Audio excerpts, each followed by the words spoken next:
पहले प्रश्न हम चालू करते हैं अविलंब, क्योंकि अब सारी चीजें हो गई हैं और मुझे लगता है कि हमें डायरेक्ट क्वेश्चन पे आना चाहिए, बातें बहुत सारी कर ली हमने।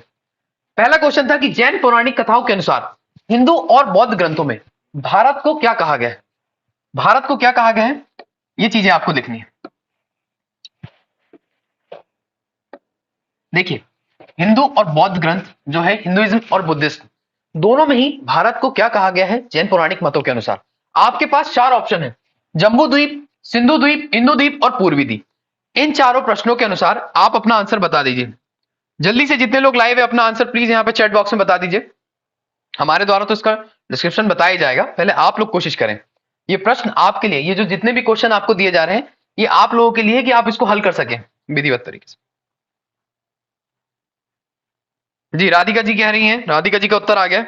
अभी डिस्क्लोज नहीं करते, और लोग ट्राई करें।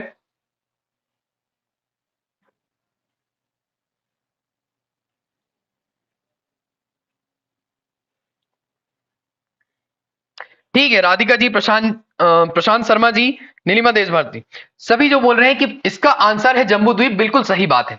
देखिए, भारत को जम्बू द्वीप कहा गया था हिंदू ग्रंथ में और बौद्ध ग्रंथ में भी। आपने देखा होगा कि पंडित जी आपके घर जब आते हैं, कथा वार्ता होती है, उस कथा वार्ता में आपको कलावा बांधा जाता है, हमारे हाथ में भी था, अभी छूट गया है। तो ये जो कलावा बांधा जाता है उसमें वो क्या कहते हैं कि आप क्या लीजिए, एक प्रण लीजिए, या फिर अनुष्ठानिक रूप में कुछ जो उसमें दक्षिणा देते हैं ना उससे पहले, कि जम्बू द्वीप है, भारत खंड है और आर्यावर्त, ऐसा करके एक पूरा स्लोगन बोलते हैं, वो श्लोक बोलते हैं। उस श्लोक के आधार पे आपको समझ में आता है कि यार ये क्या चीज है। अगर आपने कभी ध्यान दिया होगा तो आपको समझ में आएगा कि यार कहाँ बैठ के आप संकल्प ले रहे हैं, उस संकल्प के स्थान को ही आपने बोला जम्बू द्वीप है, भारत खंड है और बहुत सारी चीजें। तो इस तरह इस आंसर को आप लगा सकते थे कि जम्बू द्वीप। बहुत ही सरल आंसर था, क्योंकि हम इंडियन ज्योग्राफी पढ़ रहे हैं। इंडियन ज्योग्राफी में हम बेसिक से उठाएंगे कि सारी चीजें कहां से आती है, क्या आती है। इसके अलावा आप सभी ये बता दीजिए कि भारत के और अन्य नाम क्या क्या है। इसके अलावा बता दीजिए आप लोग कि भारत के अन्य नाम और इसके क्या क्या है, जम्बू द्वीप के अलावा। मैं आपकी यहां हेल्प करते जाता हूं, है ना। हिंदुस्तान, इंडिया, भारतवर्ष, ठीक है, इतने नाम आपने और सुने होंगे। आर्यावर्त, ये जो नाम है ये सब आपने सुने हैं भारत के। तो देखिए, इन सभी नामों के आधार पर अगर कभी भी आपसे प्रश्न पूछा जाए कि भारत को किस अन्य और नाम से जाना जाता है, तो आपके पास ये ऑप्शन रहेगा कि भाई जम्बू द्वीप पौराणिक ग्रंथों के अनुसार कहा गया, हिंदुस्तान ये ईरानी द्वारा कहा गया था, है ना। इंडिया, जो इंडस नदी सिंधु घाटी सभ्यता है उसके आधार पर जो यूरोपियन थे उन्होंने कहा कि भाई ये इंडिया है, ठीक है। उसके अलावा भारतवर्ष, यूनान के लोगों ने, सॉरी इंडिया जो कहा है वो यूनान के लोगों के द्वारा कहा गया कि भाई इंडस सभ्यता के संबंधित लोग थे, तो इनका नाम क्या हो जाएगा, इंडिया। उसके बाद हिंदुस्तान, क्योंकि ये हिंदू नदी के तट पर रहते थे, और यहाँ पे क्या था कि जो आर्य है, आर्य जनजाति के होने के कारण आर्यावर्त भी इसको कहा गया। इस तरह से सारी की सारी चीजें आपको समझ में आती है।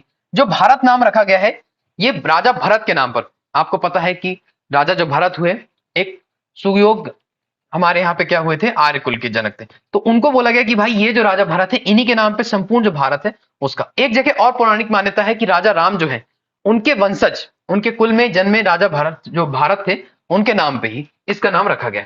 इस तरह से इनके बारे में जो किंवदंतियां हैं, जो टॉपिक है, जो पॉइंट है, वो सारी की सारी आपने जान ली भारत को जानने के।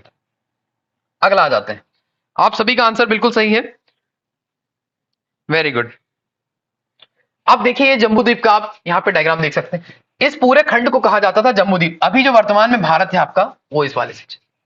इस जम्बू द्वीप के रूप में आप देख सकते हैं कि ये सारे हरिवर्ष और महाल मेरू, है ना, केतुमाल और इस तरह के हिरण्यम, पश्चद्वीप, ये सब के सब आपके पौराणिक जो मेथोडोलॉजी होती है उसमें पता चलता है कि इस तरह का भी एक द्वीप रहा होगा, ठीक है। बाकी नाम आपको पता है, जम्बू द्वीप, भारतवर्ष, आर्यावर्त, इंडिया और हिंदुस्तान।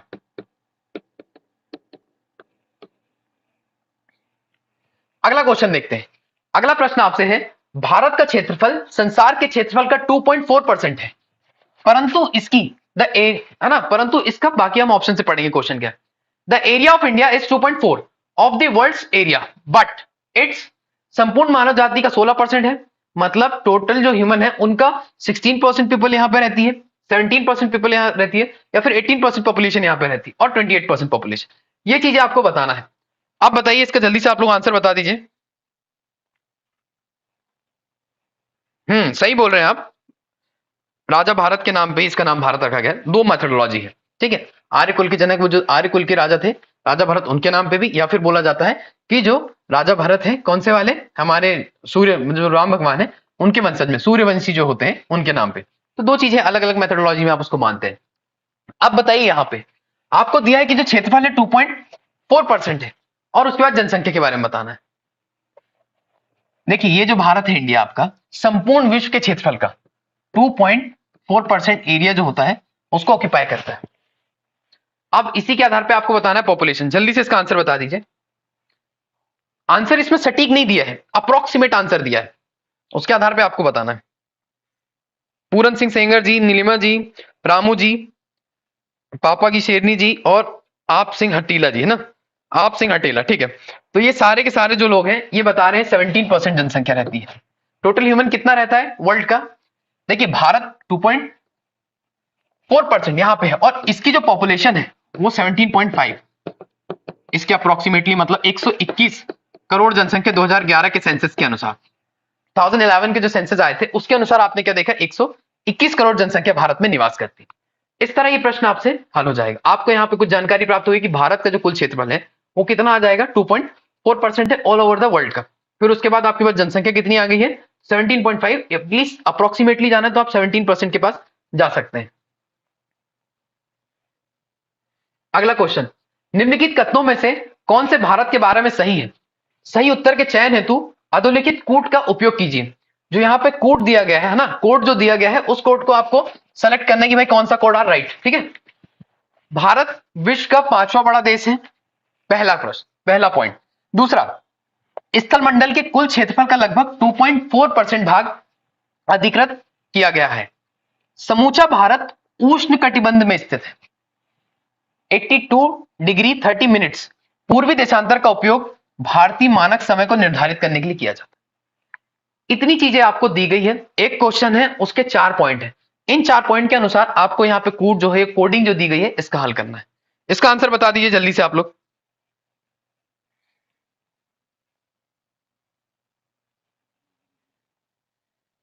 इसको हल कर लीजिए आप जल्दी से। इसका आंसर क्या आएगा? आप सिंह हटेला जी ने ट्राई किया है, राधिका जी भी ट्राई कर रहे हैं, गुड, बहुत बढ़िया। आप लोग देखिए जितना ज्यादा पार्टिसिपेट करेंगे उतनी ज्यादा आपको चीजों को क्लैरिटी आएगी, उतना ज्यादा आप चीजों को, आप इसमें पढ़ाई थोड़ी कर रहे हैं, आप तो इसमें प्रश्नों को हल कर रहे हैं हंसी खिटोली की तरह, ठीक। Very good, 2 and 4। नीलिमा जी, चलिए लगभग आप सभी ने जो आंसर दिया है वो आंसर आपका सही है। अब एक एक पॉइंट को हम एलिब्रेट कर लेते हैं। देखिए भारत जो है विश्व का 5वां बड़ा देश नहीं, यहां पे देखो ना इसने क्लियर किया है जनसंख्या से, ना ही इसने किया क्षेत्रफल, दोनों चीजें नहीं बताया। अगर हमें देता कि भाई ये क्षेत्रफल के आधार पर है, तो क्षेत्रफल में आप क्या बोलते हैं, 7वां। और अगर दे दिया होता जनसंख्या, आप क्या कहते, चाइना के बाद अपन ही तो है। वही बात आ गई ना, मैं नहीं तो कौन, वही वाली बात है। अब जनसंख्या में सेकंडवा स्थान अपना था। अब देखिए स्थलखंड के कुल क्षेत्रफल का लगभग 2.4%, ये आप अभी पढ़ के आए हो लास्ट क्वेश्चन में, उसमें आपने देखा था कि विश्व के कुल जो क्षेत्रफल है उसका 2.4% जो है मध्य, मतलब जो हमारा भारत है वो क्या किया हुआ है, अधिपत्य किया गया है या फिर ऑक्यूपाइड है हमारे पास। अब समूचा भारत जो है उष्ण कटिबंध में स्थित है क्या? आप बताइए कि समूचा भारत आपने देखा है, देखा इसका विस्तार आप देखते हैं कितना आता है, 6 डिग्री 4 मिनट। तो ये कहां से आता है, आपके मुख्य भूमि से नहीं, अंडमान निकोबार। और जो मुख्य भूमि वाला क्षेत्र है वो भी देख लेते हैं, 8 डिग्री 4 मिनट, यहां से लेके 37 डिग्री 6 मिनट, इतना डिस्टेंस आपका कवर करता है भारत, इंडिया, यहां से लेके यहां तक। अब ये बताइए आपका जो उष्ण कटिबंध क्षेत्र होता है वो कितना होता है? अगर अभी विषुवत रेखा देख लें 0 डिग्री,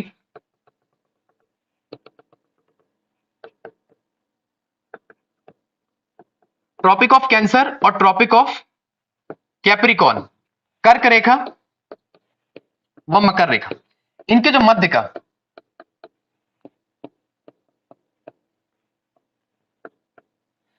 23.5 डिग्री नॉर्थ और 23.5 डिग्री साउथ, इसके बीच का जो ये क्षेत्र है, इस क्षेत्र को आप क्या कह देते हो, उष्ण कटिबंधीय क्षेत्र। अब बताइए क्या संपूर्ण भारत इसके अंतर्गत आता है? नहीं, आपने देखा कि भाई 6 डिग्री 4, चलो ये तो इसके अंतर्गत आ गया, लेकिन ये जो 37 है ये क्या हो रहा है, एक्सीड कर जा रहा है, इससे एक्सीड कर जा रहा है। 23.5 डिग्री तो मध्य प्रदेश के आसपास है, बाकी का आपका जो क्षेत्र है वो कहां गया, बाकी का जो ऊपर का भारतीय आपका नॉर्थ इंडिया है वो कहां गया। तो इसने बोला भी, क्वेश्चन में आपसे पूछा गया है कि समूचा भारत। देखिए ऑप्शन को आपको हर एक पॉइंट को ध्यान रखना है, पीएससी के पेपर में या फिर एसएससी या किसी भी अन्य एग्जाम आप दे, पटवारी का दे, कोई भी एग्जाम देंगे आप जहां पे एमसीक्यू बेस्ड क्वेश्चन होंगे, आपको शब्दों से ही फंसाया जाएगा। आप शब्दों के अनुसार आप कर लेंगे कि यार कहां दिक्कतें आ रही। तो समूचे भारत की बात की जा रही थी, आपने उसकी व्याख्यात्मक यहां पर कृति देख ली कि यार भारत जो है, इसको हम ऐसे ही बना देते हैं अभी, ठीक है, इस पोर्शन में तो इसका सिर्फ इतना पार्ट जो है आपका, केवल इतना ही पार्ट हमारा कहां आ रहा है, उष्ण कटिबंध में, बाकी का रिमेनिंग पार्ट नहीं आ रहा। और बात कर रहा था ये समूचे भारत, तो ये हमारा ऑप्शन हो जाएगा गलत, ये भी ऑप्शन हो गया था हमारा गलत, ये वाला था सही। अब अगला देख लीजिए आपने क्या है, 82.5 डिग्री पूर्वी देशांतर का उपयोग भारतीय मानक समय को निर्धारित करने के लिए किया जाता है। हाँ तो ये बात बिल्कुल सही है, 82.5 डिग्री आपके जो प्रयागराज है उसके पास मिर्जापुर के समीप नैनी के सम, नैनी से गुजरती है, उसको हमने क्या किया है, भारतीय मानक जो समय रेखा है उससे वहां से निर्धारित किया कि यार यहां से हम हमारा टाइम जोन बांटेंगे। देखते हैं आप इसका डिस्क्रिप्शन। तो इसके अनुसार पहले देख लीजिए कि आपका आंसर क्या आ जाएगा। आप सभी ने जो आंसर दिया एक बार उसको चेक कर लेते हैं। सबका आंसर इसमें डी आ रहा है संभवतः, ठीक है पूरन सिंह जी थोड़ा सा ट्राई करें कोई बात नहीं, बढ़िया आ रहा है आंसर, है ना। तो डी आपका आंसर आ गया है। आंसर क्या है, 2 और 4, ये दोनों क्वेश्चन आपके राइट है। मतलब स्थल मंडल का कुल क्षेत्रफल 2.4% है, और क्या चौथा है कि 82.5 डिग्री पूर्वी देशांतर का उपयोग भारतीय मानक समय को निर्धारित करने के लिए किया जाता है। अगर आपको लग रहा है कि स्पीड थोड़ा तेज हो रही हो हमारी, तो आप ये भी बता सकते हैं चैट बॉक्स में और उसको कम कर लेंगे, ठीक है। आज का समय थोड़ा सा हमारा टेक्निकल इशू के कारण थोड़ा चला गया, तो उस गैप को भी फुलफिल करेंगे, नहीं तो आप लोग को 10 बजे के बाद किसी और का भी कॉल अटेंड करना होगा ना, तो ये सारी चीजों को भी देखते हुए चलना है। अब देखते हैं अगला, जैसे कि आपको क्या पूछा था कि भारत का जो स्थान कौन सा है, पांचवा स्थान है कि कौन सा स्थान है, इस चीज को देख लीजिए। तो आपको बताना था कि भारत कौन सा बड़ा देश है, ये 7th, यहां पे आपको पढ़ते भी चलना है और एमसीक्यू के साथ। तो 7वां बड़ा देश है, सबसे पहले आप देख लीजिए सबसे बड़ा कौन सा है, फर्स्ट में क्या आ गया आपका, रशिया, रशिया को आपने देख लिया, है ना। सेकंड आपका क्या हो गया, कनाडा, कनाडा भी चला गया। अगला पॉइंट क्या आ गया आपका भाई, चीन, फिर चीन के बाद आपने देखा यूएसए, फिर आ गया आपका ऑस्ट्रेलिया, सॉरी ऑस्ट्रेलिया से पहले आपका क्या आ जाएगा, ब्राजील, ब्राजील कहां है, फिर आ गया आपका क्या, ऑस्ट्रेलिया, और फिर 7वें नंबर पे भारत। तो ये किसके अनुसार हो गया आपका, ये क्षेत्रफल के अनुसार। आपको स्पष्ट समझ में आ रहा होगा, रशिया, फिर कनाडा, उसके बाद चाइना, अमेरिका, आपका ब्राजील, ऑस्ट्रेलिया, और आपका क्या आ गया, इंडिया। तो ये चीजें आपके समझ में आ गई कि कैसे कैसे क्षेत्रफल के अनुसार। अब जनसंख्या के आधार पर देख लेते हैं।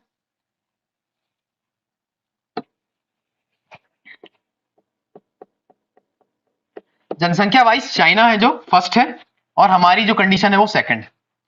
बहुत जल्दी हम भी इसको ओवरटेक कर देंगे, ठीक है, नंबर 1 हमें हमेशा रहना है। सेकंड पॉइंट, ये उष्ण कटिबंध आपको दिख रहा है, आपका भारत लगभग कहां आता है, इस वाले गोलार्ध में, ठीक है, इस वाले गोलार्ध में आता है। तो आधा पार्ट इसका आ रहा था कर्क रेखा के अंतर्गत, जो मध्य प्रदेश के निचला हिस्सा जो है वहां से लेकर पूरे सदर्न पार्ट तक, और इसका जो नॉर्दर्न पार्ट है, नॉर्दर्न पार्ट बाहर हो रहा था, इसलिए हमने जो सेकंड ऑप्शन था कि संपूर्ण समूचा भारत उष्ण कटिबंध में आता है, वो हमने नहीं लगाया, है ना। ये प्लेस का नाम भी उन्होंने बताया था कि अलीपुरदापुर, है ना, अलीपुरदापुर करके एक जगह प्रपोज की है उन्होंने सिर्फ अभी, कि हम इस टाइम जोन से बना लेंगे, जिससे क्या होगा, केवल हमें कुछ ही चीजें सर्टन चेंज करने पड़ेंगे, कुछ 2 3 4 ट्रेन की जो जोन्स है उनमें टाइम का वेरिएशन आ जाएगा, और नॉर्थ में और साउथ मतलब ईस्ट में और वेस्ट में जो टाइम की डिफरेंस है और जो वेरिएशन है उसको भी दूर करने का यहाँ पे प्रयास किया जा रहा है। लेकिन ये सब अभी हुआ नहीं है, मुझे लगता है कि बहुत जल्द होने वाला, बट हाँ ऐसी योजना है भारत सरकार की भी, और जो हमारे यहाँ समय वगैरह का जो उन सारी कमेटियों के माध्यम से। तो ये चीजें आपको समझ में आ गई। आपको बस अभी के लिए याद रखना है कि 82.5 डिग्री जो हमारी कहां से गुजरती है, अब इसके बारे में भी क्वेश्चन आप पढ़ेंगे। अगला क्वेश्चन आप सिंह जी, ठीक। अब देखते हैं निम्नलिखित में से किस देश की भारत के साथ सबसे लंबी स्थलीय सीमा है। तो निम्नलिखित में से किस देश की भारत के साथ सबसे लंबी सीमा है,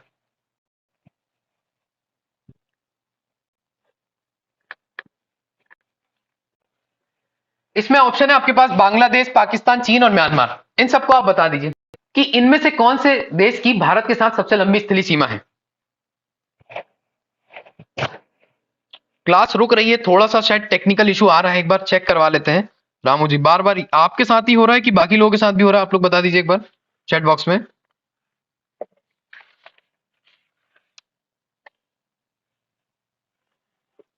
या क्लास बहुत ज्यादा रुक रही है?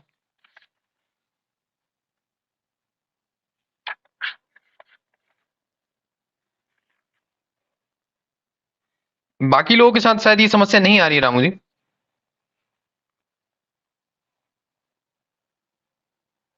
ठीक, अब देखिए इसका क्वेश्चन आप लोग दे दीजिए। इसका आंसर क्या है? बांग्लादेश, है ना। तो कौन से देश के साथ भारत सबसे लंबी जो सीमा रेखा है उसको साझा करता है? तो जो बांग्लादेश है इसके साथ हम सबसे लंबी जो सीमा रेखा है उसको साझा करते हैं। इसको देख लेते हैं। अगला क्वेश्चन, भारत के लिए निम्नलिखित में से कौन से कथन है जो इसको मतलब निम्नलिखित में से कौन से कथन है जो असत्य है, ये बता दीजिए आप। विच of the following statement is incorrect for India? Bharat के लिए क्या इनकरेक्ट है वो बताना है। 4 पॉइंट आपके लिए फिर दिए गए। भारत विश्व का 7वां बड़ा देश है। भारत जनसंख्या की दृष्टि से विश्व का दूसरा राष्ट्र है। इसकी भूमि सीमा का विस्तार लगभग 15,200 किलोमीटर है। सर्वप्रथम सूर्योदय इसके मिजोरम राज्य में होता है। चलिए जल्दी से इसका आंसर बता दीजिए आप लोग, इसका आंसर क्या आएगा?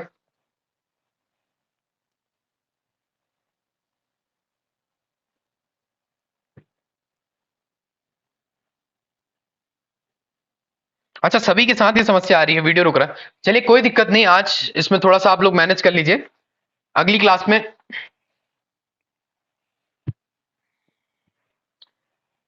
आज थोड़ा सा इसमें काम चला लेते हैं अपन। अगली क्लास में कोशिश करेंगे कि ये सारी जो चीजें हैं इसको रिजॉल्व कर लिया जाएगा हमारी टीम के द्वारा, है ना। कोई बात नहीं, आप लोग तो आंसर देते जाइए। थोड़ा बहुत अटक के चल रहा है, दिख तो रही होगी स्क्रीन, है ना। चलिए बताइए। इसका आंसर सभी ने लगाया है, लगभग सभी सही जा रहे हैं, बिल्कुल। और लोग रिस्पॉन्ड करिए जल्दी जल्दी।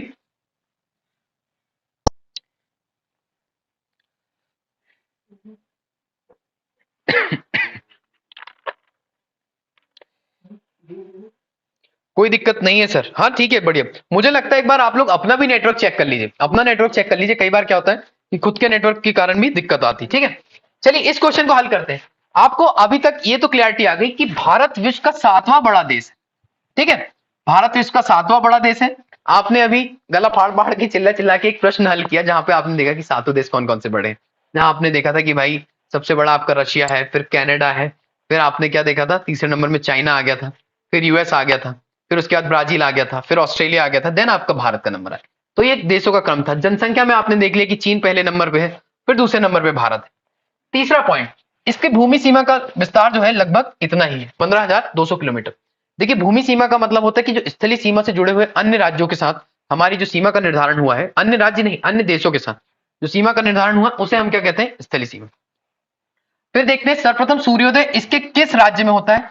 तो क्या मिजोरम में होता है? जब आप इंडिया का मैप देखेंगे तो मिजोरम की स्थिति आप देख लीजिए, और उससे भी आगे आपको क्या मिल जाएगा? कौन सा देश? अच्छा यह बताइए कि आप सबने तो बता दिया कि भाई सर्वप्रथम जो इसका सूर्योदय है वो मिजोरम में नहीं होता। ये सबका आंसर बिल्कुल सही है, बिल्कुल ठीक आंसर आप लोग ने लगा। अब ये बता दीजिए अगर मिजोरम नहीं तो कौन? मतलब फिर वही बात कि मिजोरम नहीं तो कौन, है ना। इसका आंसर दे दीजिए जल्दी से। आप लोग चैट बॉक्स में बता दीजिए कि अगर मिजोरम नहीं आता तो भारत में सूर्योदय सबसे पहले किस राज्य में होता है? आप लोग इसका आंसर भी देते जाइए, मैं भी चाय की चुस्कियां जो है वो लेते जाऊंगा।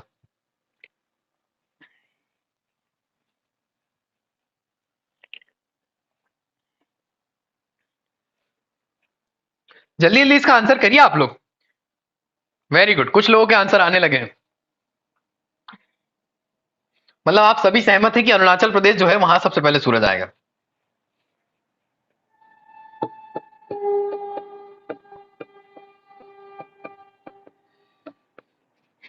बहुत अच्छा आप लोग का एफर्ट आ रहा है। अगर आप इस तरह से एफर्ट लगा पा रहे हैं, आप सोच पा रहे हैं कि यार मिजोरम नहीं है अरुणाचल प्रदेश है, इसका मतलब आप सही ट्रैक पे हैं। गुड, इसका आंसर आपका डी हो जाएगा। आपसे पूछा था असत्य।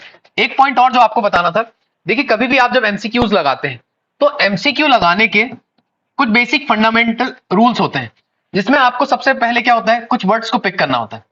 और वो वर्ड्स कौन से होते हैं?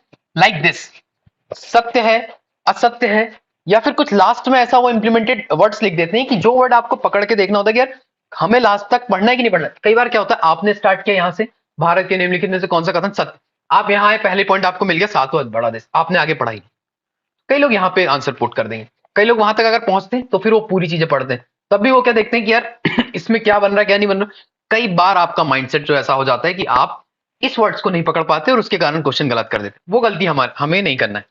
ठीक, तो ये सारी चीजें हैं, खैर आप लोग हल करते करते और चीजें समझ में आ जाएगा।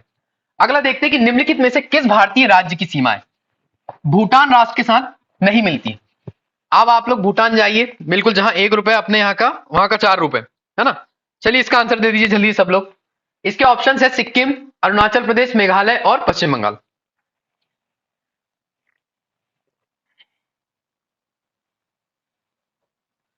आप लोग लाइक शेयर एंड सब्सक्राइब वो सब करते रहिएगा ना, ये सब बोलने की जरूरत ना पड़े। अगर सेशन में मजा आ रहा है आप लोगों को कि यार हाँ इंटरेक्शन सही है, वैसे भी पढ़ थोड़ी रहे आप लोग, बताओ।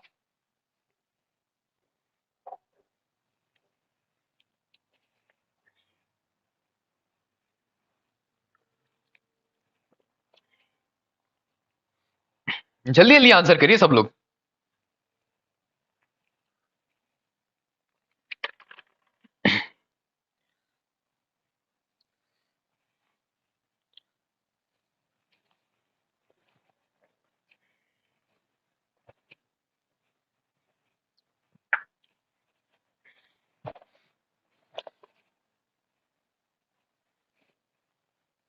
जो ये इंदौरी बॉयज हैं, आप लोग ये 5 टाइम्स 6 टाइम्स ऐसे लगा रहे हो इसको कह रहे हैं। अच्छा ऑप्शन ऊपर नीचे हो गया, यहाँ पे एक बात याद रखिएगा, आप लोग जो सी लगा रहे हो आंसर, ये आंसर नहीं है। देखिए यहाँ पे सीक्वेंशियल क्या है, इस पे थोड़ा ध्यान दीजिए आप लोग। आप लोग जो लिंक है इसकी इसको प्लीज शेयर करें अपने दोस्तों के साथ, केवल खुद ना पढ़ें, उनको भी पढ़ने का मौका दें, उनको भी आगे बढ़ाएं, है ना। एक जो हेल्दी कंपटीशन है उसको रखना है हमें। तो देखिए इस क्वेश्चन का आंसर क्या आएगा, आपको ऑप्शन बदल के दिए गए थे कि आप ऑप्शन को पिक करें। सब लोग यहाँ पे दनादन दिए जा रहे हैं कि सी ऑप्शन है, लेकिन क्या यहाँ पे सी लिखा है? Answer is Meghalaya. ये बिल्कुल सही है कि मेघालय जो है वो भूटान से अपनी सीमा को साझा नहीं करता है। उसके ऊपर जो अन्य राज्य आते हैं, असम वाला जो राज्य होता है वो नीचे मेघालय के आ जाता है, मतलब मेघालय के ऊपर आ जाता है और वहां से भूटान टच कर जाता है और सिक्किम वहां से लग। लेकिन आप ये देखिए कि मेघालय का क्रम क्या दिया था हमने ऑप्शन में, आपको इसीलिए फंसाने के लिए क्वेश्चन दिया गया कि आप देखिए ए में सिक्किम रखा है, सी में रख दिया अरुणाचल प्रदेश, बी में रख दिया मेघालय और डी में रख दिया पश्चिम बंगाल। ऑप्शन जब भी आप दे रहे हो, अगर चैट बॉक्स में अगर आपकी इंटेंसिटी है कि यार हाँ मेघालय, लेकिन ऑप्शन क्या दिया है आपको, बबल अगर इस तरह से पूछ लिया जाए तो इसमें थोड़ा सा ध्यान दें। आपको आंसर लगाना, जैसे नीलिमा जी ने बिल्कुल सही आंसर लगाया, राधिका जी ने भी आंसर लगाया, ये पॉइंट आपको याद रखना है, इसीलिए आपको एमसीक्यूज लाइव यहाँ पे कराए जा रहे हैं। तो किस राज्य से छीते आप देख लीजिए अब अगला, ये कौन कौन से राज्य हैं। ये आपका है क्या, इस वाले सेक्शन में आपका भूटान आता है, ये भूटान दिख रहा है आपको। भूटान के साथ कौन कौन से राज्य जो सीमा साझा कर रहे हैं, सबसे पहले आप देख लीजिए सिक्किम, इसी के पास में जो चिकन नेक भारत की, ये कौन सा आ गया, पश्चिम बंगाल, वेस्ट बंगाल, देन असम, उसके बाद क्या आता है आपका अरुणाचल प्रदेश। ये सारे जो राज्य हैं ये भूटान के साथ सीमा साझा करते हैं। उसके बाद मेघालय आपको ऑप्शन दिया था, तो मेघालय कहां है, असम से डाउनवर्ड, और ये किसके साथ सीमा साझा कर रहे हैं, बांग्लादेश के साथ। बांग्लादेश भी देख लीजिए आप, ये क्या है, वेस्ट बंगाल, उसके बाद मेघालय, असम, फिर क्या आ गया आपके ये त्रिपुरा है ना, और मिजोरम, मणिपुर, ये सारे के सारे सेक्शन आपके पास यहाँ पे आ जाएंगे। तो इस तरह से चीजें आप आसानी से कर सकते हैं। आज सर्दी बड़ी ज्यादा हो रही है ऐसा लग रहा है। आंसर मेघालय देखा, ठीक है कोई बात नहीं, ऑप्शन नहीं देखा सर, बट आप कोशिश करें कि अगले बार ये गलती ना हो हमसे। अब देखिए कर्क रेखा किस राज्य से होकर गुजरती है, कर्क रेखा किस राज्य से होकर गुजरती है। आपसे ऑप्शन ने पूछा है कि कहां से गुजरती है, tropic of cancer passes through which state. Then आपके पास ऑप्शन क्या है, उड़ीसा, बिहार, झारखंड, उत्तर प्रदेश, आंध्र प्रदेश, ये चारों आपके पास ऑप्शन दिए गए हैं। अब देखिए यहां पे आपको ऑप्शन सही है, ए बी सी डी, ये सही क्रम में, इसमें कोई दिक्कत नहीं, लेकिन जहां पे आपको घुमाया गया था तो वहां आपको थोड़ा सा ध्यान देने की ऑप्शन जरूरत थी। अब आप लोग अगली बार से ये भी कोशिश करिए कि ऑप्शन भी देखते चले, अगर हम सिर्फ ऑप्शन वहां पे क्लिक कर रहे हैं। चलिए इसका आंसर बताइए आप लोग क्या था, उड़ीसा, बिहार, झारखंड, उत्तर प्रदेश और आंध्र प्रदेश। क्या इन सब में से किस जगह से हमारी जो है ट्रॉपिक ऑफ कैंसर गुजरती है? इसका आंसर क्या आ रहा है? देखिए, आप लोग अगर इंटरेस्ट नहीं दिखाएंगे प्रॉपर तरीके से तो ये क्लास नहीं चल पाएगी। फिर इसमें टू वे कम्युनिकेशन होना बहुत जरूरी है। मजा तभी तो है जब आप लोग आंसर देते जाओ। वेरी गुड, आप सभी के आंसर आए, सभी का answer B is right answer. Bihar Jharkhand, देखिए बिहार पहले था जब अविभाजित, लेकिन अभी वर्तमान इस हिसाब से आप भी बोलेंगे कि यार आंध्र प्रदेश, लेकिन क्या यहां पे दिया गया है कि कौन सा सेक्शन है कौन सा नहीं, है ना? तो झारखंड यहां पे आपका उत्तर आ जाएगा।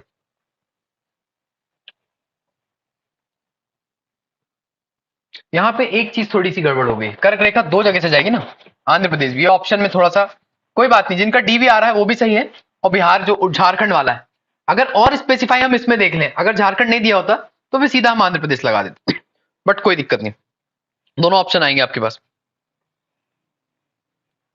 चलिए आगे देख लेते हैं। सॉरी, कर्क रेखा पूछा है, मानक समय थोड़ी देखा है। आंसर सही है, इसका बी ही आंसर आएगा, झारखंड।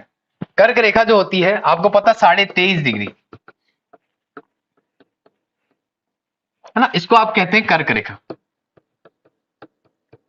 ये भारत के 8 राज्यों से होकर जाती, कौन सा? गुजरात, राजस्थान, एमपी, छत्तीसगढ़, उसके बाद क्या जाता है आपका झारखंड, है ना, झारखंड के बाद वेस्ट बंगाल, देन त्रिपुरा, और एक और क्या जाएगा आपका मिजोरम, है ना। तो ये 8 के 8 राज्यों से होकर गुजरती है, इसके अलावा कोई भी ऑप्शन में होगा तो वो आपका हट जाएगा। ठीक, कोई बात नहीं। वो क्या है, आंध्र प्रदेश में एक स्टैटिक मेमोरी में वो भी चल रहा है कि भाई मानक रेखा वाला एक क्वेश्चन है आपका। चलिए ठीक, ये आपको समझ में आ गई। गुजरात, राजस्थान, मध्य प्रदेश, छत्तीसगढ़, झारखंड, वेस्ट बंगाल, त्रिपुरा और मिजोरम, ये सभी के सभी 8 राज्यों से क्या होती है आपकी कर्क रेखा गुजरती है। कर्क रेखा मध्य प्रदेश को लगभग 2 भागों में बांट देती है, आपको पता है। मध्य प्रदेश से संबंधित और फैक्ट इसमें देख लें तो 2 पठारों को ये विभाजित करती है। मध्य प्रदेश संपूर्ण रूप से जो कर्क रेखा मालवा और जो बघेलखंड का पठार, ये दोनों पठारों को ही 2 भागों में बराबर बराबर बांट देती है। अगला देखिए, सिक्किम से गुजरने वाले अक्षांश निम्नलिखित में से किस एक में से होकर गुजरते हैं? अब आप बता दीजिए कि जो सिक्किम से गुजरने वाला अक्षांश, पहली बात तो देखो 2 चीजें होती हैं, ये होता है अक्षांश, जो ये वाली इमेजिनरी लाइंस होती हैं इनको आप अक्षांश कहते हो,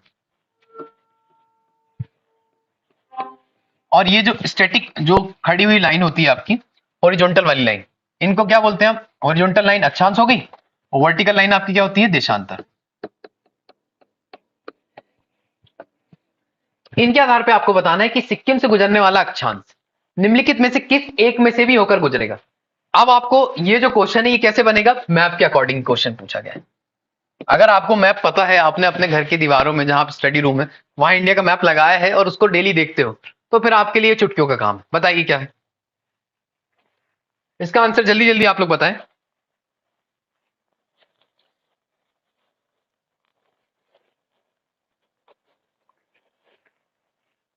देखिए इसका आंसर जो सबका आया है, वेरी गुड, सब सही बता रहे हैं। पूनम जी ने सही बताया, इंदौरी बॉयज भी, रामू जी, नीलिमा जी, प्रशांत जी, पूरन सिंह जी, है ना। ठीक, देखिए यहां पे राजस्थान जो है इसके साथ सीमा बनाएगा, और वो कैसे बनाएगा? मतलब जो अक्षांश है वो राजस्थान की पैरेलली जा सकता है। उसके अलावा कोई ऑप्शन है क्या? हिमाचल प्रदेश ये नॉर्थ साइड है, जम्मू कश्मीर ये भी नॉर्थ में अपर साइड, पंजाब ये भी अपर साइड है, और इसके जब आप देखते हो सिक्किम के पैरेलली कोई राज्य अलग आता है, तो इस ऑप्शन में आपको राजस्थान बेस्ट सुटेबल मिलता है। देखिए जम्मू कश्मीर ये आउट हो गया, सिक्किम ये है, इसके बाद क्या आया था आपसे? पंजाब, हिमाचल प्रदेश, ये तीनों की तीनों राज्य क्या अक्षांशीय रेखा साझा कर रहे होंगे? सिक्किम के साथ नहीं, लेकिन राजस्थान, ये बताओ इतना वाला पोर्शन और ये, तो आपके पास जो ऑप्शन दिए गए थे उसमें बेस्ट सुटेबल आंसर आपका क्या होना चाहिए था? राजस्थान। तो राजस्थान आपका आंसर आ जाएगा। अगला क्वेश्चन, निम्नांकित नगरों में से कौन कर्क रेखा से निकटतम दूरी पर स्थित है? अब इन सब में जो निकटतम दूरी पर स्थित है, यह प्रश्न भी पूछा गया है। यह प्रश्न जो स्टेट पीएससी में कई बार क्वेश्चन पूछे गए हैं, शायद यूपी पीसीएस में आया है ये, है ना। तो इस क्वेश्चन का आंसर आपको बताना है क्या होगा। Which of the following cities is located closest to the tropic of cancer? Tropic of cancer के बाद भैया जो है सबसे ज्यादा वो बता दीजिए।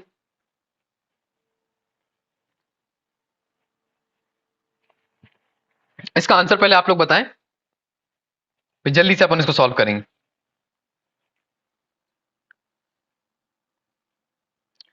क्या बात है, लोग कम होते जा रहे हैं धीरे धीरे, इसमें संख्या बढ़नी चाहिए। आप लोग शेयर नहीं कर रहे हैं इसमें लगता है। इसका आंसर आपके पास आ जाएगा गांधीनगर। गांधीनगर क्यों?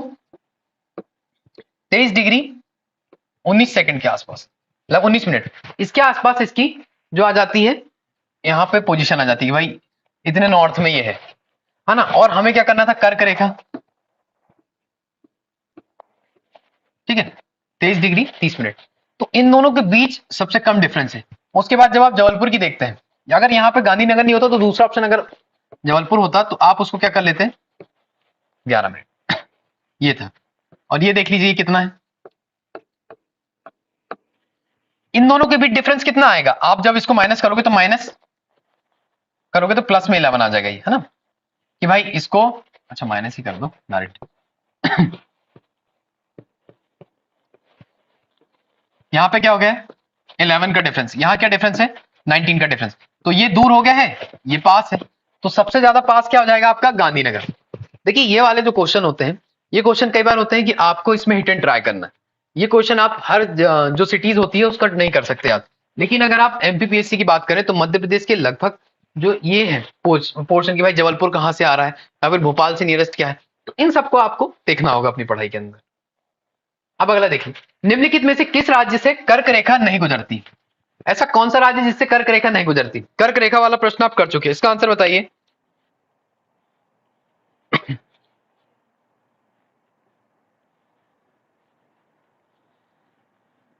कर्क रेखा नहीं गुजरती है, उसका आंसर आप बता दीजिए। क्या त्रिपुरा से नहीं गुजरती, क्या छत्तीसगढ़ से नहीं गुजरती, मणिपुर से या मिजोरम से? इन चारों में से बेस्ट आंसर क्या है, जल्दी से बताएं आप लोग।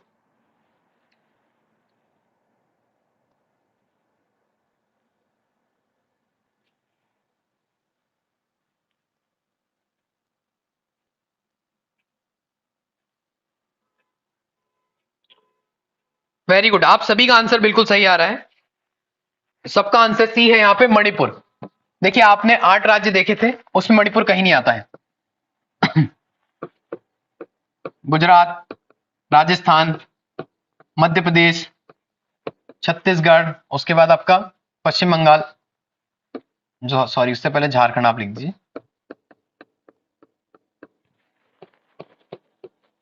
पश्चिम बंगाल, फिर त्रिपुरा, मिजोरम, है ना। तो ये सब, इसके लिए कुछ ट्रिक्स वगैरह रहती है, लेकिन आप लोग कोशिश करें कि ट्रिक से ना याद करें, इसको एक सीरियल वाइज याद कर लें कि भाई गुजरात इस तरफ से अगर पूछा जाए तो क्या क्या आएगा और इस तरफ से पूछा जाए तो क्या आएगा। इस क्रम को आप अगर याद रखेंगे तो ज्यादा आसानी हो जाएगी। अगला क्वेश्चन, निम्नलिखित में से कौन सा भारतीय राज्य कर्क रेखा के उत्तर में स्थित है? अब कौन सा भारतीय राज्य है जो कर्क रेखा के उत्तर में स्थित है, ये बात कर दी गई, फिर बता दीजिए आप। देखो इस प्रश्न को हल करना है तो प्रीवियस वाला जो क्वेश्चन है उसको थोड़ा सा ध्यान में रखना पड़ेगा। जल्दी से बताइए इसका आंसर क्या आएगा। ये रुद्रा एंड शिवाय क्यूट बेबीज अरुणाचल प्रदेश, पता नहीं किस चीज का आप आंसर दे रहे हो। अभी वाले क्वेश्चन का आंसर दीजिए। निम्नलिखित में से कौन सा भारतीय राज्य कर्क रेखा के उत्तर में स्थित है? बताइए कर्क रेखा के उत्तर में कौन सा राज्य स्थित है। इसमें आपको थोड़ा सा माइंड लगाना पड़ेगा। अभी जो आपने प्रश्न सॉल्व किया, आपसे पूछा गया था कि भाई ये जो कर्क रेखा गुजर रही है इसके उत्तर में और दक्षिण में, तो इसके उत्तर में कौन सा राज्य? जल्दी से आप लोग आंसर बता दें तो मैं अगला इसका डिस्क्रिप्शन बता दूं। वेरी गुड, सभी का आंसर आपका बिल्कुल सही आ रहा है। देखिए मणिपुर अभी आपने जो हल किया था उसी संबंधित प्रश्न हो गया। झारखंड से कर्क रेखा गुजरती है, मिजोरम से भी, त्रिपुरा से। जब इन सबसे गुजरती है तो आपको एक ही चीज ऑप्शन यहां मिलता है कि अगर किसी को मैप नहीं भी पता है तो भी आप बता सकते हो कि यार मणिपुर जो है वो परफेक्ट आंसर होना चाहिए। ठीक है, एमसीक्यू की ब्यूटी ये होती है कि कई बार आपको सिर्फ नॉलेज हो ये जरूरी नहीं, आपके पास ये होना चाहिए कि आप असर्शन रीजनिंग कितना अच्छे से लगा सकते हैं, या जितना नॉलेज है आप उसके अनुसार आप ऑप्शन तक कैसे पहुंच सकते हैं। देखिए मेंस आर टोटली डिफरेंट, वहां आपको लिखना होता है, लेकिन प्रीलिम्स के एग्जाम में या एमसीक्यू बेस्ड किसी भी एग्जाम में आपके पास ये अप्रोच होनी चाहिए कि आप जो अपना नॉलेज है उस बेस्ड और आपकी जो बौद्धिक क्षमता है उसके आधार पर कैसे आप क्वेश्चन को सॉल्व कर पाएंगे। तो मणिपुर आपका यहां पे सही आंसर आ जाएगा। भारतीय मानक समय की देशांतर रेखा किस नगर से होकर गुजरती है? बिल्कुल सरल सा आंसर है, क्वेश्चन है, बता दीजिए।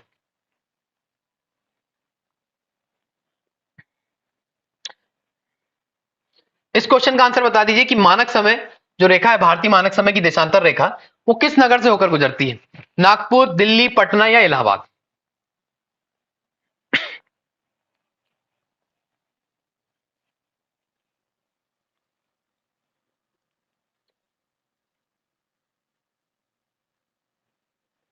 जल्दी जल्दी आंसर बताइए आप लोग।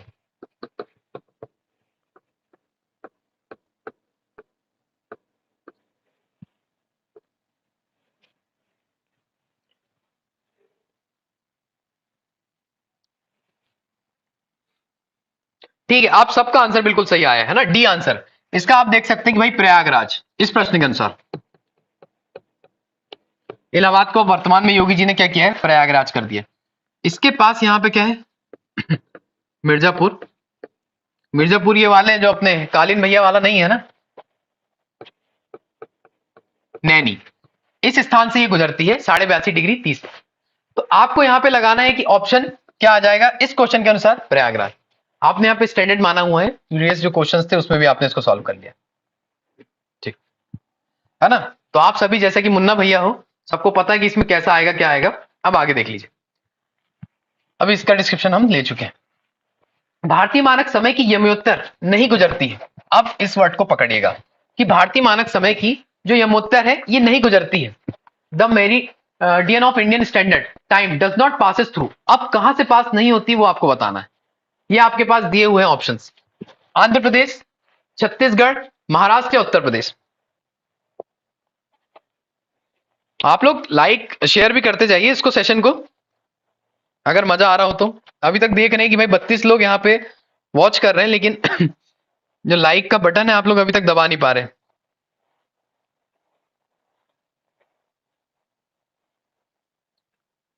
देखिए, आप लोग हमारा उत्साह बढ़ाएंगे तो हम आपके लिए और क्वालिटेटिव चीजें लेके आएंगे हर दिन, है ना। इस पे आप ध्यान दीजिए, जैसा कि सर ने बताया था, आकाश सर ने, थोड़ा हमारा फायदा कीजिए आप, थोड़ा हम आपका फायदा करें।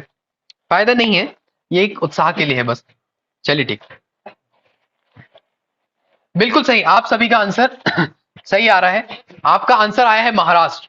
महाराष्ट्र से नहीं गुजरती। देखिए, जो यमुनोत्तर रेखा है ये 5 राज्यों से गुजरती है। कौन कौन से राज्य हो गए वो? यूपी, एमपी, छत्तीसगढ़, उड़ीसा और आंध्र प्रदेश। ये पांचों के पांचों राज्यों से होकर गुजरती है। अगला देख लीजिए, भारत का सुदूर दक्षिण बिंदु, सदर्न मोस्ट पॉइंट भारत का वो कौन सा है? भारत का सुदूर दक्षिणतम बिंदु का मतलब होता है कि भारत का जो अंतिम छोर है, भारत का अंतिम छोर कौन सा है? ये वाला है कि ये वाला, इधर कहीं नीचे?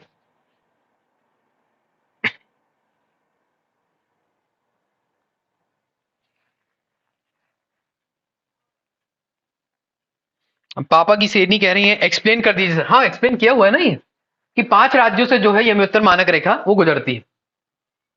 देखिए, ये यहाँ पे आप टाइम जोन में देख सकते हैं, ये मिर्जापुर है, ये कहां पे दिया है आपका? यूपी में। उसके बाद ये रेखा कहां आ रही है? एमपी में। फिर इंटर करेगी आपकी छत्तीसगढ़ में। उसके बाद क्या है? ये उड़ीसा में। अगला ये आता क्या है? आंध्र प्रदेश में। क्या इनके अलावा किसी और अन्य राज्य से जा रही है? नहीं, इन्हीं राज्यों से होकर गुजर रही है। तो 5 राज्यों से हमारी मानक यमुनोत्तर रेखा गुजर रही है। और मानक यमुनोत्तर रेखा का मतलब क्या होता है? 82°30', जो हमारा स्टैंडर्ड टाइम जोन। अब इस ऑप्शन में आप बता दीजिए कि जो सुदूरस्थ दक्षिण बिंदु है वो बताइए। आपसे पूछ रहा है सदर्न मोस्ट पार्ट। अगर आपसे 2 क्वेश्चन यहां पे बनते हैं, पहले तो इसका आंसर आप लोग दीजिए जल्दी से। इसका आंसर क्या आएगा? कन्याकुमारी, रामेश्वरम, इंदिरा पॉइंट या फिर पॉइंट कालीमेर पर?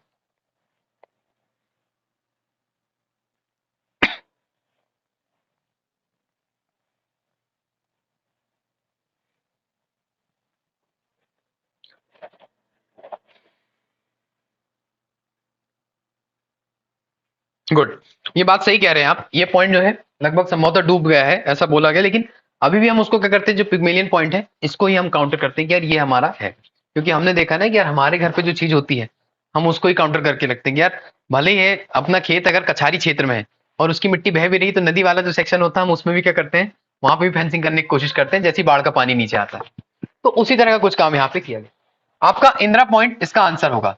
लेकिन अगर मुख्य भूमि का बात की जाती, अगर क्वेश्चन होता कि मुख्य भूमि का दक्षिणतम बिंदु, तो आप उसमें क्या लगा लेते, कन्याकुमारी। जब बात होती कि जो मुख्य भूमि है आपकी, इसका आंसर होता कन्याकुमारी। लेकिन आपसे दक्षिणतम बिंदु पूछा है तो आप क्या लगाएंगे, इंदिरा पॉइंट। अगला क्वेश्चन है, भारत का वह कौन सा स्थान है जहां बंगाल की खाड़ी, अरब सागर तथा हिंद महासागर मिलते हैं। अब देखो तीन चीज आपकी मिल रही है। ये क्या होता है, अरब सागर, हिंद महासागर। इसका आंसर आप लोग बताइए जल्दी से।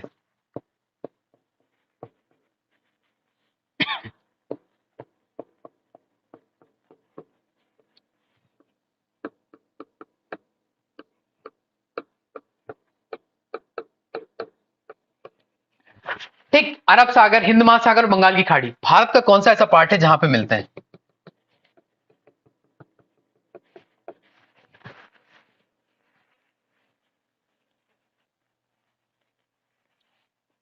बढ़िया आंसर आप लोग के बिल्कुल सही आ रहे हैं, सटीक आंसर आ रहे हैं। देखिए जो आंसर आपका आया है वो है ये कन्याकुमारी। तो जो कन्याकुमारी है ये हमारा कौन सा पॉइंट हो जाएगा, जहां पे तीनों चीजें मिल रही, अरब सागर भी मिल रहा है, हिंद महासागर भी मिल रहा है और बंगाल की खाड़ी। तो ये तीनों के मिलने का स्थान हमारा है कन्याकुमारी। अगला देख लीजिए कि नेपाल के पड़ोसी भारतीय राज्यों का युग्म क्या है। नेपाल जो है हमारा पड़ोसी देश, इसके जो भारतीय राज्य है इनका युग्म क्या है।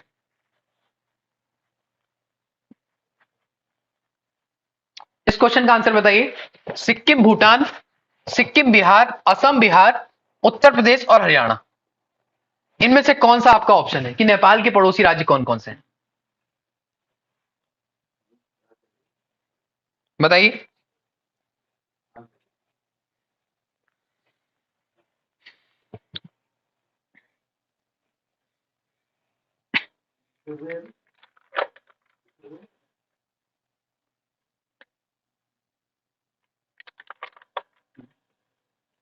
जल्दी जल्दी बताइए इसका आंसर।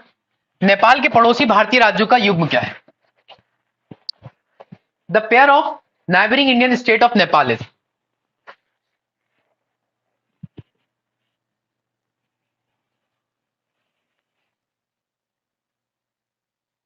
ठीक है, बी आपका ऑप्शन आ रहा है सबका ना, बिल्कुल सही है। सिक्किम और बिहार, ये दोनों के दोनों क्या करते हैं, आपके नेपाल से अपनी सीमा को साझा करते हैं। आपने सुना होगा ना कि बिहार के जो लोग हैं वो कई बार पेट्रोल लेने के लिए नेपाल चले जाते हैं, है ना, या फिर वहां से नेपाल के, मतलब नेपाल जाते हैं, वहां पे पेट्रोल शायद सस्ता मिलता है तो वहां से डलवा के ला लेते हैं। सिक्किम के लोग भी संभवतः ऐसा करते होंगे, बट उनसे हमारा परिचय नहीं होता, बट बिहार वालों को हम जाने।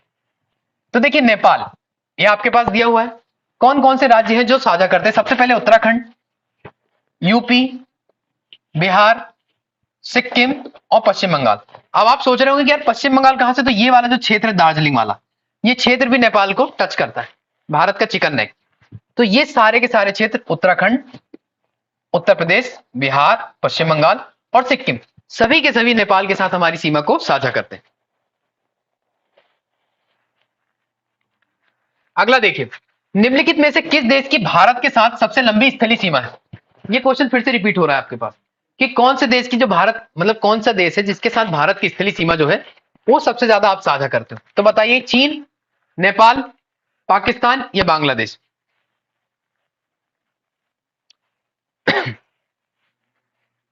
आप इसको कर चुके हैं, इसको जल्दी से आंसर बताइए सब लोग।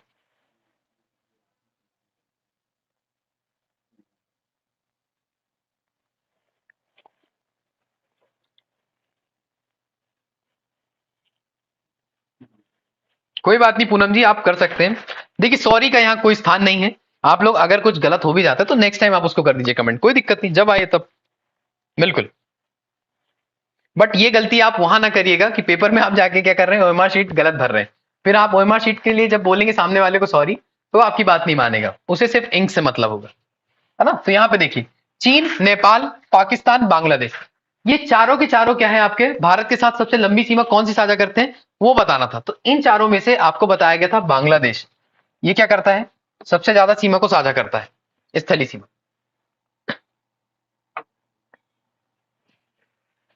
अब आप देखिए यहां पे कुछ ऑप्शंस दिए गए हैं, जो सारे देश हैं भारत के नाइबरिंग कंट्रीज, और उनके साथ कितने कितने किलोमीटर में सीमा साझा की जाती है उसके बारे में। पहली चीज ये है कि देखो, आपको ना हर सीमा को भी याद नहीं रखना है कि आप बिल्कुल भिड़ गए हो याद करने की, यार 4000 समथिंग इससे है, 3000 समथिंग इससे है, 3000 समथिंग इससे है, फिर इससे इतना है।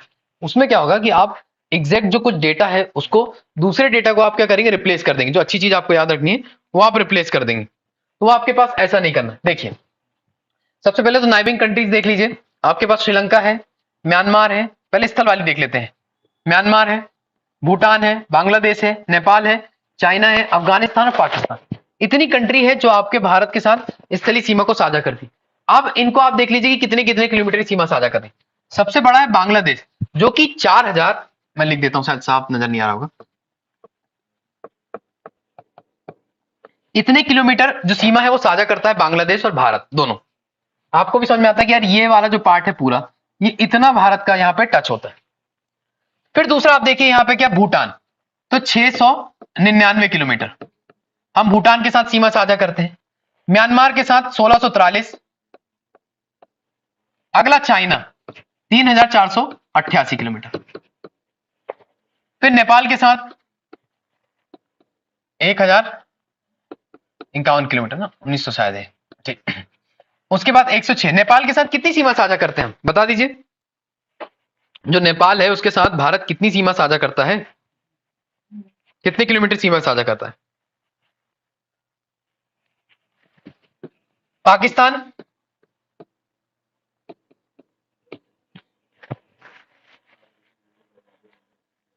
बताइए।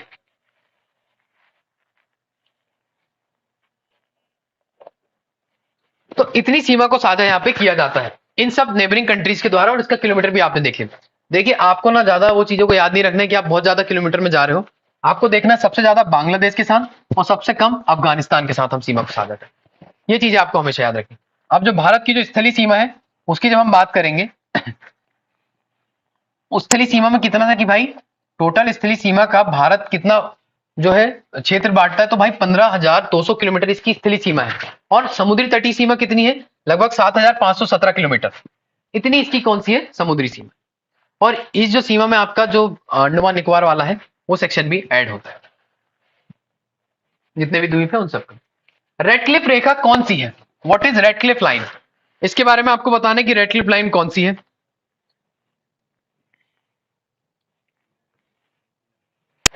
रेडक्लिफ लाइन कौन सी है, मतलब किन जगह पे है, या किस राज्यों के बीच है, या किस देशों के बीच है रेडक्लिफ लाइन।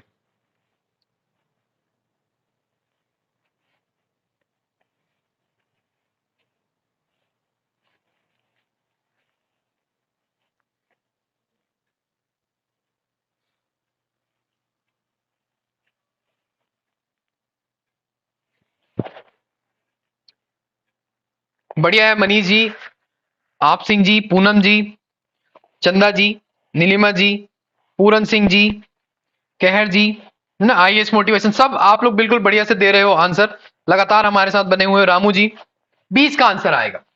भारत और पाकिस्तान की सीमा रेखा, भारत और पाकिस्तान की सीमा रेखा जो है ये रेडक्लिफ लाइन के रूप में बनाई गई। आपको पता है कि 1947 में जब भारत और पाकिस्तान का डिवीजन हो रहा था, बंटवारा हो रहा था, तब उस समय लॉर्ड माउंटबेटन ने क्या किया, 1947 में सीरियल रेडक्लिफ एक व्यक्ति को नियुक्त किया, इंजीनियर व्यक्ति थे, इनको बोला कि आप क्या करिए, यार हम बंटवारा तो कर रहे हैं लेकिन बंटवारा किस आधार पे होगा, इनकी सीमा का निर्धारण कैसे होगा।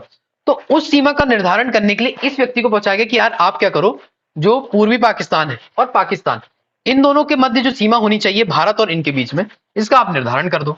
ये भाई साहब भी गए और इन्होंने यहाँ पे एक सीमा बना दी और यहाँ पे सीमा बना दी। ये दोनों सीमा उस समय में पाकिस्तान की थी, जब तक कि 72 में क्या नहीं बना था अपना बांग्लादेश। अब ये दोनों लाइनों को बोल दिया गया कि जिसने बनाया उसी के नाम पे रख दो, तो सर रेडक्लिफ के नाम पे रख दिया गया और रेडक्लिफ लाइन इसको बोल दिया गया। इसी के आधार पर भारत की और जो बांग्लादेश है, मतलब भारत पाकिस्तान और भारत बांग्लादेश, इन दोनों की सीमा का निर्धारण होता था। तो इसको बोला जाता है रेडक्लिफ लाइन। उसके अलावा कुछ लाइनें और आपने देखा कि भाई ड्यूरेंट रेखा हमारी किसके साथ है, अफगानिस्तान के साथ है। मैकमोहन रेखा जो हमारी किसके साथ है, चीन के साथ है। तो इस तरह की और भी रेखा यहाँ पे देखने को। अगला देख, क्षेत्रफल की दृष्टि से देश के 4 सबसे बड़े राज्यों का सही क्रम बताइए। देखिए क्षेत्रफल की दृष्टि से जो सबसे बड़े राज्य हैं भारत के, उनके बारे में आपको बताना। इसका आंसर आप लोग बता दीजिए जल्दी से।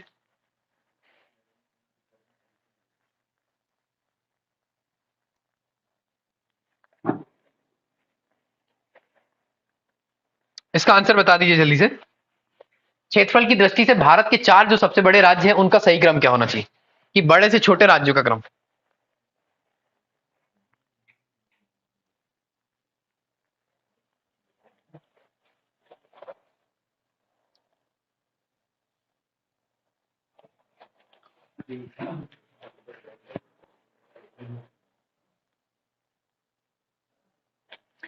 ठीक है, तो आंसर आपके पास यहाँ पे सीधा सीधा आ गया। आप सभी ने सही आंसर दिया है, पूनम जी, अजय जी, सब आप बिल्कुल लगातार बने हो। आपका सही आंसर आ रहा है राजस्थान, मध्य प्रदेश, महाराष्ट्र और उत्तर प्रदेश।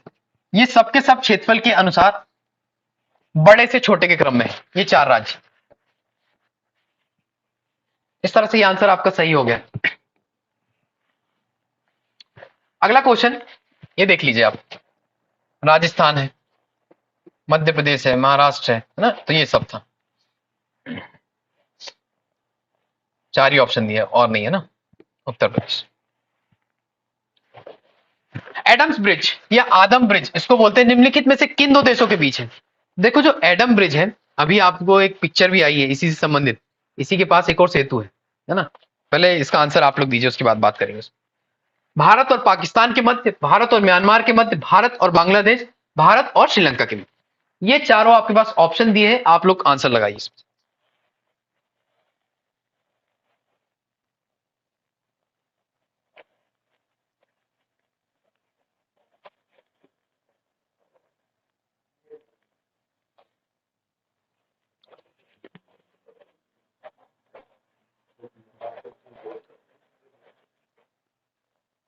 ठीक, तो एडम्स पुल जो है या आदम्स ब्रिज निम्नलिखित में से किन 2 देशों के बीच है। तो आप सभी का आंसर बिल्कुल सही आ रहा है। सबका आंसर आया है भारत और श्रीलंका। देखिए भारत और श्रीलंका के मध्य ही एडम्स ब्रिज है। ये इमेज में आप लोग देख लीजिए क्लियरली। एक पिक्चर अभी आपने देखी होगी अक्षय कुमार साहब की, अभी आई थी ना, कौन सी, राम सेतु। राम सेतु उससे संबंधित ये सारी चीजें। देखो ये जो है ब्रिज ऑफ पम्बन, और ये वाला जो है आपका एडम्स ब्रिज या राम सेतु, या फिर इसको बोलते हैं क्या, कोरल ब्रिज है ये भी। तो ये सारा का सारा ब्रिज माना जाता है कि भगवान राम ने सीता माता को जब लेने गए थे उस समय बनाया गया था। और इसी ब्रिज को गिराने की, तोड़ने की कई बार बात की गई है कि भाई हमारे हमारे क्या करना है कि इंडियन मेथोडोलॉजी या हिंदू जो धार्मिक मान्यताएं हैं उनके अनुसार ये नहीं बना है, किसी दूसरी प्रकार से बना है। इसको तोड़ के हम क्या करें, यहां से पास ऑन करने दे शिप्स को। तो उस पर कई बार विवाद चलता रहा। उसी पे बेस्ड एक पिक्चर भी आई थी आपकी, राम सेतु। तो ये जो एडम्स ब्रिज है, राम सेतु है, इसे ही बोला गया। यहां से लेके जो पार्ट है धनुषकोटी से लेके ये वाला श्रीलंका को जोड़ने वाला, लगभग ये 30 से 35 किलोमीटर का संपूर्ण ये भाग है। इस भाग में ही बोला जाता है राम सेतु। अगला आता है पम्बन द्वीप। यहाँ पे आपने देखा होगा जब हम रामेश्वरम जाते हैं, रामेश्वरम आई होप आप सभी गए होंगे, मैं गया हूं रामेश्वरम। तो रामेश्वरम जैसे ही आप जाते हो तो वहां से धनुषकोटी और जो भारत की मुख्य भूमि है, इन दोनों को जोड़ने के लिए एक ऐसा ब्रिज आपको मिलता है, इसको आपको क्रॉस करना होता है। और इसी ब्रिज को आप क्या कहते हैं, पम्बन ब्रिज। पम्बन ब्रिज भारत के इंटरनल पार्ट में है। और ये जो राम सेतु है, जो भगवान राम और जो वानर सेना द्वारा बनाया गया था। अगला क्वेश्चन है, मरकत द्वीप या एमराल्ड आइलैंड, है ना। मरकत द्वीप एमराल्ड आइलैंड के नाम से प्रसिद्ध है। कौन सा आइलैंड है जो इस नाम से प्रसिद्ध है भारत का। लक्षद्वीप, अंडमान निकोबार द्वीप, दमन द्वीप और न्यू मोरे द्वीप। चलिए बताइए। अच्छा, राम सेतु मूवी, बिल्कुल आकाश राठौर जी, राम सेतु मूवी यही वाली है, गुड। चलिए इसका आंसर बताइए जल्दी सब लोग।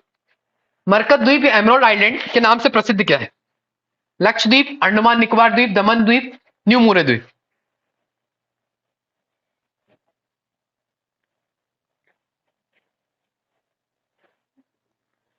इसका आंसर बताना सभी को।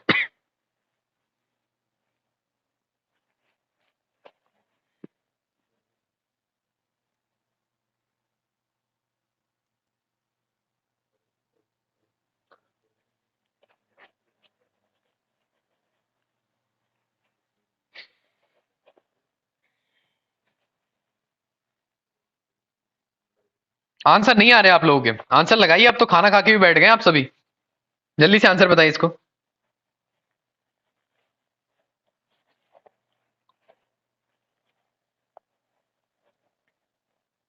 ये क्या आप एक दूसरे को देख के लगा रहे हैं क्या आंसर? एक चाल में चल रहे हैं सभी।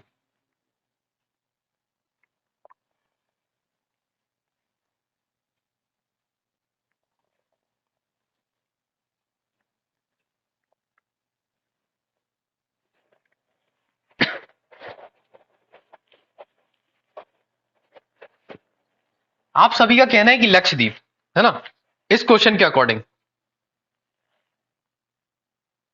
लेकिन इसका आंसर जो आता है वो अंडमान निकोबार जो द्वीप समूह होता है टोटल, इस द्वीप समूह को ही आप मरकत द्वीप, एमरल्ड आइलैंड के नाम से भी जानते हैं।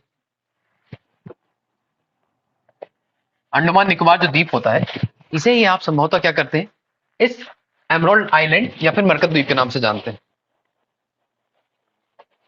इसके बारे में कोई डिस्क्रिप्शन कोई देना चाहे तो बिल्कुल बता सकता है चैट बॉक्स में।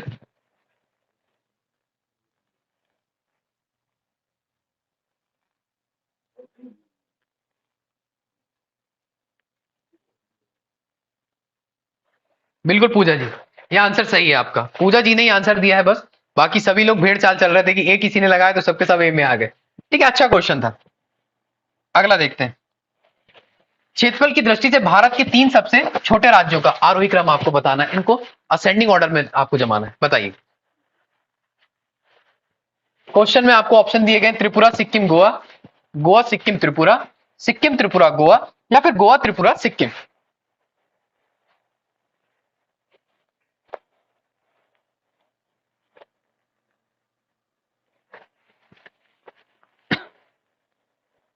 जल्दी जल्दी आंसर दीजिए इसका।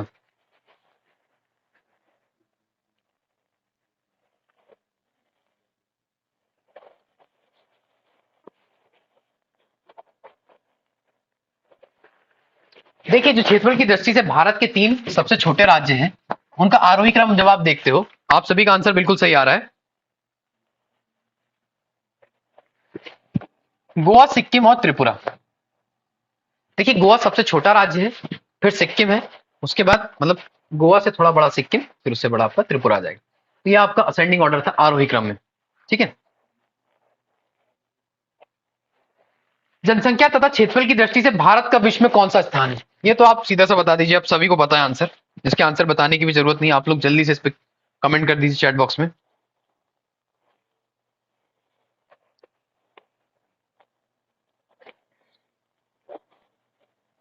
इस क्वेश्चन का आंसर बताना है आपको।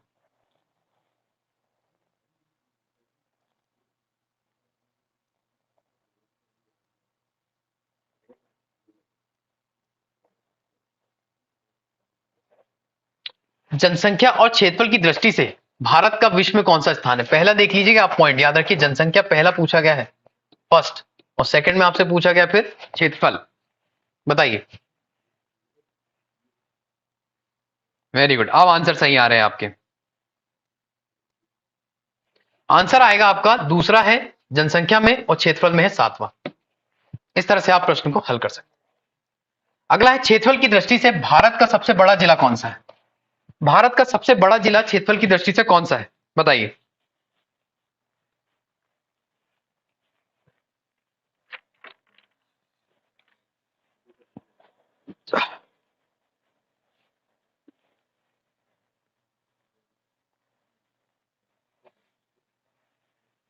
क्षेत्रफल की दृष्टि से भारत का सबसे बड़ा जिला कौन सा है?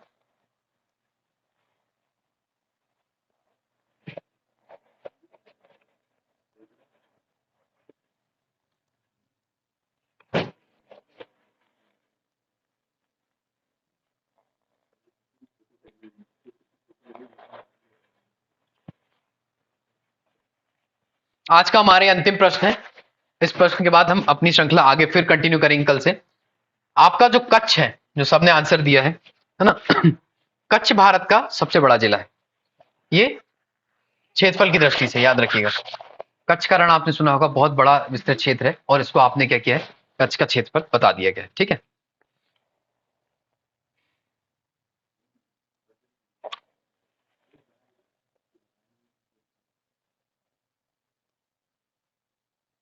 आई होप आपको हमारा जो ये प्रयास है ये समझ में आया होगा, है ना। सारे जो प्रश्न आप हल कर पाए, इनके पीछे के जो आयाम थे उनको भी आप समझने में शायद हमारी तरफ से जो एफर्ट लगाए गए वो भी आपको समझ में आया होगा। इस सेशन से संबंधित अगर आपके कोई सुझाव है तो आप उसको बता सकते हैं कमेंट में, जिसको हमें इंप्लीमेंट करना चाहिए, या फिर आपको सेशन अच्छा लगा हो तो भी अपने दोस्तों के साथ आप इसको शेयर कर सकते हैं। दर्पण सिविल सर्विस की जो एप्स है, जो हमारे सोशल मीडिया हैंडल्स हैं, इनको आप ज्वाइन कर सकते हैं, है ना। इनके माध्यम से चीजों को कर पाएंगे। आप लोग आप लोग बता दीजिए और चीजें अगर कुछ लगती और पढ़ा दीजिए सर। अमित विश्वकर्मा जी, अमित विश्वकर्मा जी, ऐसा है पढ़ा तो हम सब देंगे आपको, रात भर पढ़ा देंगे, कोई दिक्कत नहीं। लेकिन क्या है कि कल फिर आना है ना एनर्जी के साथ। कल फिर 2-4 क्लासेस हैं जो लेनी है हमें। बिल्कुल। हम विपिन शर्मा जी, यूट्यूब में हम आपके एग्जाम होते तक होंगे और संभवतः ये क्लासेस को हम और बढ़ाएंगे। इसमें नए नए इंप्लीमेंटेशन दर्पण सिविल सर्विस की तरफ से आते रहेगा। बस आप लोगों का सहयोग चाहिए होगा। देखिए, आप लोग शेयर, सब्सक्राइब, लाइक ये सब करेंगे तो हमारा उत्साह भी बढ़ेगा। हम और अगले मोटिवेशन के साथ आएंगे आपके साथ। हर दिन कुछ बेहतर करने की कोशिश करेंगे। हम अपने आप में भी कुछ नयापन लेके आएंगे कि यार हम क्या कर सकते हैं, कितना बेहतर आपके लिए बन सकते हैं उसके लिए। अच्छा, डिस्क्रिप्शन के लिए बोल रहे हैं पापा की शेरनी की सर डिस्क्रिप्शन दीजिए ना कुछ कच्छ के बारे में। अच्छा, कच्छ जो है, देखो कच्छ कच्छ आपका एक गुजरात का जिला है और इस जिले को क्या बोला गया कि बहुत बड़ा विस्तृत क्षेत्र है, इसलिए भारत का क्षेत्रफल की दृष्टि से सबसे बड़ा जिला है। बस इतना ही डिस्क्रिप्शन इसका।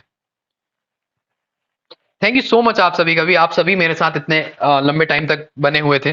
सारे प्रश्नों के आपने बहुत अच्छे से आंसर दिए। अच्छा लगता है कि टू वे कम्युनिकेशन इस तरह से चीजें चलती है तो। Thank you Puja ji, thank you so much, आपका भी आभार। कल फिर बिल्कुल अमित जी, कल फिर मिलेंगे हम सेम टाइम में 9 बजे से हमारी क्लासेस रहेगी। 9 से फिर जितना हम खींच सकें, जितना आप लोग हमें देख सके और जितना हम आपको टाइम दे पाए, दोनों चीजें होंगी। अच्छा, एक एमसीक्यू होमवर्क के लिए दे दीजिए जिसे कल करेंगे। चलिए ठीक है, एक एमसीक्यू होमवर्क के लिए ले लो आप लोग। 9 डिग्री चैनल किन्हें अलग करता है, ये आपका क्या है भैया, होमवर्क है। होमवर्क है और जो बाद में देखेंगे उसको आप जब क्लास खत्म हो जाएगी आप हमारे कमेंट बॉक्स में उसको बता सकते हैं। मतलब आज से ही आप क्वेश्चन के आंसर उसमें बताना चालू कर देना कि भाई क्या क्या है, तो अपन कल उसमें जैसी क्लास चालू होगी उस पर बात कर लेंगे। तो ये क्वेश्चन आपका है कि 9 डिग्री चैनल किन्हें अलग करता है। हाँ रामू जी, हमें भी अच्छा लगा आप लोगों के साथ।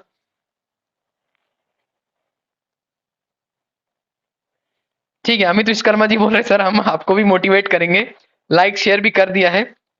कल भी यही मिलेंगे, बिल्कुल कल भी यही मिलेंगे। Thank you so much Amit ji, है ना। कह ठाकुर सर बहुत बढ़िया क्लास थी, thank you so much, thank you so much. आप सभी इसी तरह हमारा भी उत्साह बढ़ाते चलिए। दर्पण सिविल सर्विस आपको और बेहतर से बेहतर जो दे सकती है वो देने का प्रयास हमारे द्वारा रहेगा। अच्छा, आपकी स्माइल, अरे यार ये तो बहुत ज्यादा हो रहा है, कोई बात नहीं। कोई बात नहीं। अब देखिए आप लोग ये थोड़ा पर्सनल हो रहे हो। चलता है चलता है भाई। ये वाली लाइनें जो है ना, आप अगर बाबू सोना को बोलोगे तो उसमें ज्यादा फायदा होगा आपको। चलिए ठीक, thank you so much, good night. Class and करते हैं। अगर कोई डाउट हो या कोई प्रश्न में आपको लगता है कि जिसमें त्रुटि लग रही है, कोई चीज लगे आपको, तो आप हमें बता देना। हम इस क्लास में अगर कोई भी त्रुटि होती है उसको नेक्स्ट क्लास में सबसे पहले रिजॉल्व करने की कोशिश करेंगे। Thank you so much, good night everyone, take care, be happy, B